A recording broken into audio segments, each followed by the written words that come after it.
hari di mana Dengler berangkat untuk menuntaskan misi. Dia tidak melakukan sendiri melainkan dengan 3 orang rekan pilotnya.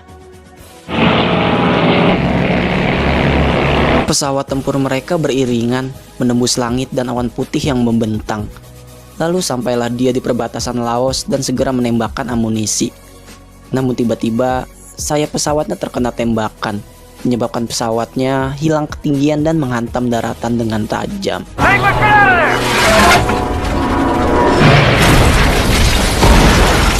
Untungnya dia berhasil selamat dari kecelakaan tersebut.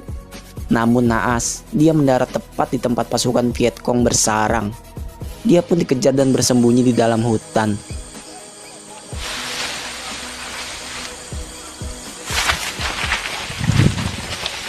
Saat musuh beranjak pergi, Dengler mengendap-endap membasuh tubuhnya yang penuh lumpur sawah.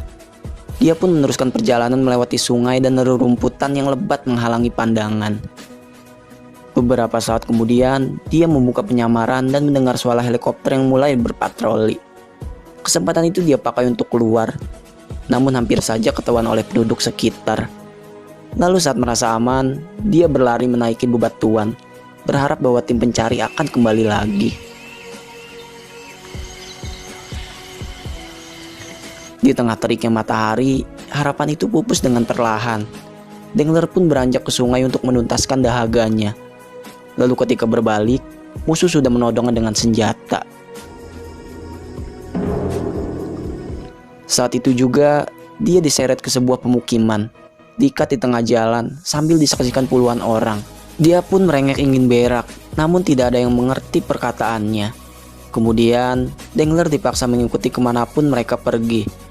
Bagai binatang peliharaan, lehernya ditarik dengan menggunakan sutas tambang. Waktu demi waktu dia lewati. Suara helikopter juga terus berseliweran, namun tak ada satupun yang menemukan keberadaannya. Saat itulah dia memperhatikan pasukan Vietcong membuat api dengan menggunakan gesekan bambu.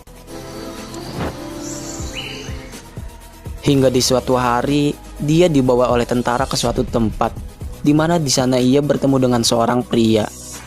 Awalnya dia berpura-pura tidak bisa bahasa Inggris, namun pada akhirnya mengakui identitasnya. Lalu pria tersebut memberinya penawaran, menandatangani sebuah surat pembebasan yang berarti dia resmi bergabung dan berkhianat dengan negaranya. Sontak saja dia menolak, menunjukkan wujud kecintaan terhadap Amerika. Hal itu mereka artikan sebagai pilihan kedua, yakni penyiksaan. Dimulai dari diseret seekor kerbau, digantung, ditempelkan sarang semut, bahkan diceburkan ke dalam air tanpa diberi makan.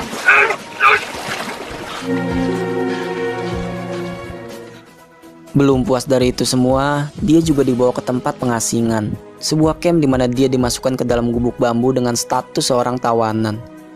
Sampai yang paling mengejutkan, mereka memasung kakinya agar tidak bisa kemana-mana. Beberapa waktu kemudian, dia diizinkan keluar dan berkenalan dengan 5 tawanan yang sekampung dengannya, di mana mereka semua memiliki bentuk yang lebih kacau darinya. Dialah Gen, pria yang sudah 2 tahun tertahan. Juga ada YC, orang Asia yang bekerja untuk Amerika. Begitu juga Visit dan Pochet yang berstatus sama seperti YC. Dan terakhir yang belum lama bergabung bernama Duen. Lalu Gen mengenalkan pada penjaga-penjaga camp. Mereka menciptakan panggilan sendiri dimulai dari yang paling kejam yaitu Hitler, yang paling baik bernama Jumbo, serta yang paling gak jelas yang suka jumpalitan. Kemudian mereka dikumpulkan dalam satu gubuk yang sama. Di sanalah Dengler memberitahu niatnya ingin kabur dalam waktu dekat. Namun Gin melarangnya. Dia meyakini bahwa penjaga pasti akan membebaskan mereka jika waktunya tiba. Hal tersebut Duen anggap sebagai omong kosong belaka. Sambil berbisik, dia berkata bahwa Dengler tidak akan bisa melarikan diri di tengah hutan tanpa adanya air.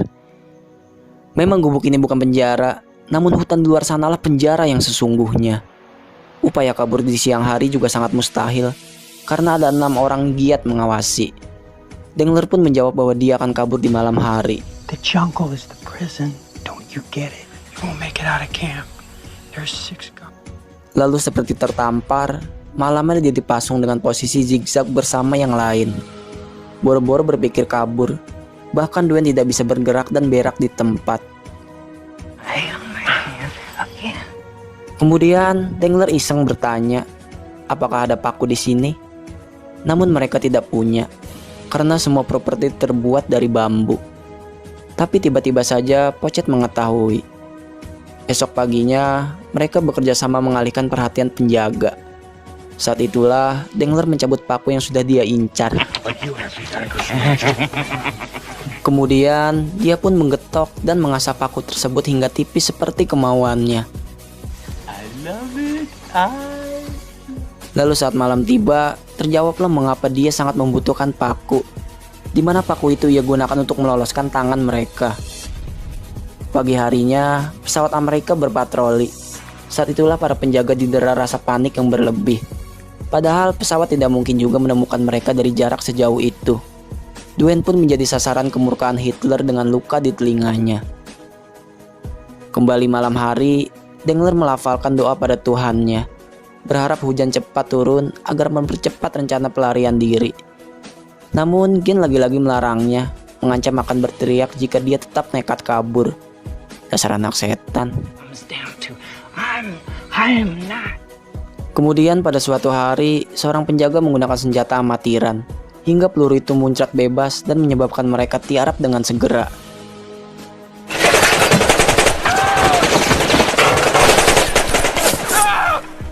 Tak ada korban jiwa, tapi hati saya terluka melihat Dengler memungut sebutir nasi yang jatuh pada meja. Hari demi hari sudah dia lewati, kumis dan jenggot mulai tumbuh dengan lebat. Begitu juga pipinya yang mulai menirus. Selama itu pula, dia mengumpulkan sedikit demi sedikit nasi untuk dia jadikan ransum. Tiba-tiba, teman-temannya memberi ucapan selamat atas kelahirannya. Dengler pun memberi mereka hadiah pisau yang terbuat dari kulit kerang. Di sanalah ia menjelaskan jika nasi yang dia simpan untuk perbekalan saat mereka melarikan diri. Dia juga menyusun rencana bahwa nantinya mereka akan mencuri senjata para penjaga dan balik menawan mereka. Malam harinya mereka menggelar bidak untuk menentukan posisi para penjaga. Namun tiba-tiba seorang penjaga datang mengejutkan. Untungnya Duen bisa mengarang alasan. Lanjut, mereka pun membuka pintu alas tidur mereka untuk kemudian Dengler keluar dari sana dan mengendap-endap ke arah pagar. Esoknya, dia mengajak Duen memastikan titik yang semalam ia gali tanpa ada kecurigaan. Beberapa waktu kemudian, barulah mereka melakukan voting. Dengler tetap ingin pada rencana, percaya jika mereka bisa melarikan diri bersama-sama. Gen tidak mau ikut, sementara Duen juga setuju dengan pendapatnya. Sisa dari mereka dalam perasaan kebimbangan. Hari terus berlanjut, hingga saat mereka menunggu makan, Hitler datang menyerahkan satu mangkuk sambil teriak marah-marah. Tentu mereka enggan, karena mangkok tersebut berisi ular Jepang. Namun karena kepalang lapar, Dengler justru memakannya dengan rakus dan doyan. Gen pun meminta jatah nasinya, namun dia tidak mengizinkan. Lagi-lagi, paginya tidak ada sebutir pun nasi. Tubuh Dengler juga kering kerontang, tinggal kulit yang melingkupi. Kemudian, setelah menguping percakapan para penjaga, Waisi memberitahu jika beberapa waktu ke depan, penjaga akan keluar untuk mencari bahan makanan ke hutan. Dia pun menyimpulkan jika mungkin, mereka akan ikut dibawa dan dibunuh di sana. Penjelasan itu membuat Dengler mempercepat rencana melarikan diri. Hari sudah kembali berganti. Rencananya kali ini adalah mereka akan terbagi menjadi beberapa kubu. Dia dan Duen akan keluar lebih dulu, disusul oleh yang lain dan berakhir bertemu di dapur untuk menyandra para penjaga. Mereka pun membuka lantai bambu dan merayap ke pagar luar. Kemudian Dengler menuju belakang camp mencuri senjata yang ditinggal. Dia pun menyerahkan 2 senapan yang dia dapat dan mengajak Duen menuju dapur. Namun karena asam lambung yang naik, langkah mereka terhenti karena Duen mengeluarkan isi perutnya. Dengler pun keluar lebih dulu dan menembaki para penjaga dengan membabi buta, sambil berteriak memanggil Gen dan yang lain. Dia pun mengajak Gen mengemasi persediaan, sementara Jumbo ia biarkan hidup seorang diri. Merasa tak sesuai rencana, dia memaki Gen dan yang lain dengan segala ucapan tolol. Dengler pun meninggalkan camp dengan perasaan yang sangat geram. Agak jauh dari sana, mereka berdua bertemu Waisi dan Gen. Lucunya, mereka sudah memakai sepatu dengan senjata di tangan masing-masing. Saat itulah dia menuntut penjelasan. Kemana mereka saat dia dan Dwayne melawan para penjaga? Kemana sepatu untuknya? Glenn pun menjawab jika sepatu mereka Pisit yang membawa. Akhirnya mereka tukeran senjata. Glenn memberinya golok dan Dangler memberinya sekotak peluru. Di sana mereka berpisah ke jalan yang dituju masing-masing. Emang bajingan gak tahu diri. Udah diselamatin malah kabur duluan ya, si bangsat emang. Singkat waktu mereka berdua terjebak hujan, berusaha menutupi badan dengan selembar daun pisang, hingga Dwayne membuka sekepal nasi yang mereka bawa. Namun baru satu suap menuju tenggorokan, tiba-tiba banjir datang dan menghantam tubuh mereka. Terbalut kotoran lumpur, mereka bersandar pada bebatuan dengan wajah syarat akan kesedihan. Kemudian waktu bergulir, pakaian basah mereka sudah kembali mengering. Dia pun mengajak Dwayne terus berjalan karena feelingnya berkata bahwa di ujung sana terdapat aliran sungai menuju Thailand. Setelah mengasruk di pepohonan, mereka mengikuti aliran sungai dengan memakai getek yang mereka buat. Dangler betul-betul berperan setia, membiarkan Dwayne naik sendiri di sana. Lalu tiba-tiba aliran kian membesar.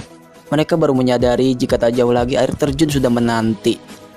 Secepat itu mereka berpegangan satu sama lain dan beranjak ke tepian.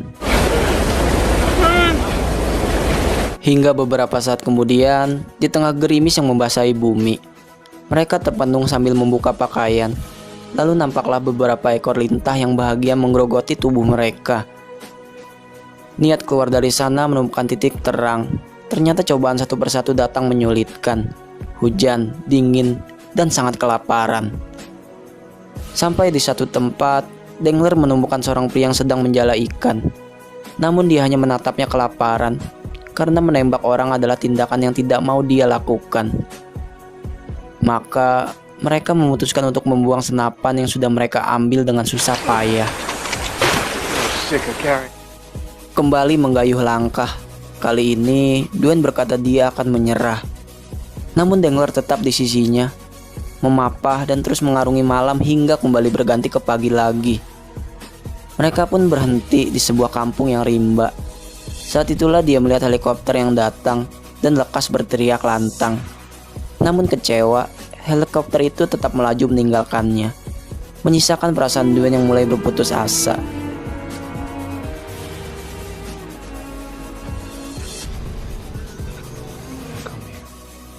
Kemudian Dangler membuat api yang besar, berharap esok keberadaan mereka akan tampak dari atas sana.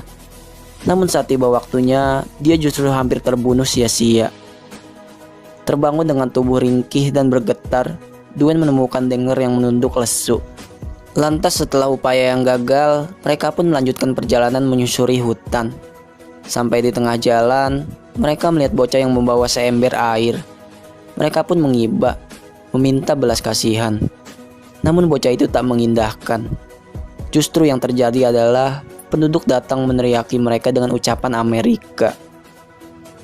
Mereka menodongkan senjata, lalu tiba-tiba saja melayangkan parang tajam yang merobek paha Dwayne. Tak cukup dari itu, mereka juga menebas kepalanya hingga buntung. Hal itu membuat Dangler berteriak seraya mengeluarkan goloknya tak tentu arah. Dia pun berlari sekuat mungkin dan bersembunyi dengan rasa takut yang menyelimuti. Keesokan harinya, dia menemukan makanan sisa dari para tentara. Dia pun menikmati malam yang sunyi dengan sepotong ikan dan bayang-bayang tentang Dwayne yang kedinginan. Paginya, dia menangkap seekor ular dan memakannya hidup-hidup. Lalu tiba-tiba harapannya bersambut. Sebuah pesawat melintas melewatinya. Sesaat kemudian, 2 helikopter juga datang untuk menyelamatkannya. Meski sempat tertatih-tatih, terpeleset beberapa kali, bahkan ditembaki oleh Vietcong, dia pun berhasil naik dengan wajah cengengesan yang terpancar jelas. Dangler pun segera mengenalkan identitasnya, di mana kodenya merupakan Rescue Dan yang berarti penyelamatan fajar. Sampai di pangkalan, dia segera diamankan oleh pria berjas karena misinya bersifat sangat rahasia. Singkat waktu, dokter telah memeriksa keadaannya. 2 pria itu juga tetap mengawasinya. Di sisi lain, sebuah helikopter baru saja mendarat. 4 orang itu turun membawa kue ulang tahun yang amat besar. Kemudian kembali pada Dangler. 2 pria itu mulai menginterogasi, memaksanya menjawab tentang tentara Vietcong yang telah menahannya. Hingga wawancara itu diinterupsi oleh kedatangan teman-temannya. Mereka pun melepas rindu dengan berpelukan, lalu meminta waktu pada penjaga dengan alasan menyerahkan surat dari tunangannya. Kemudian saat penjaga pergi, teman yang bernama Spook menjelaskan jika dua pria tadi adalah anggota CIA yang nantinya akan membawa dia ke Guam untuk diinterogasi. Itu berarti Dengler tidak akan bisa kembali pada pesawatnya lagi. Maka saat mereka pergi, Spook menyempatkan waktu menemui CIA untuk berkata jika Dengler sangat tercekat dan mungkin memerlukan waktu untuk istirahat. Mereka pun berlari mendorong meja roda hingga mencapai landasan, mengajak Dengler ikut serta yang sejak tadi mereka sembunyikan di kolong meja. Helikopter mereka terbang, diisi dengan tawa lega dan bahagia. Tibalah mereka di pangkalan militer angkatan laut. Namun dia disergap kebingungan lantaran dek sepi tak ada orang. Kemudian helikopter mendarat. Dia pun disambut ratusan orang yang berkumpul menanti kedatangannya. Masih menjadi orang linglung, dia diberi penghormatan selamat datang, lalu diserbu dengan pelukan. Good to have you back.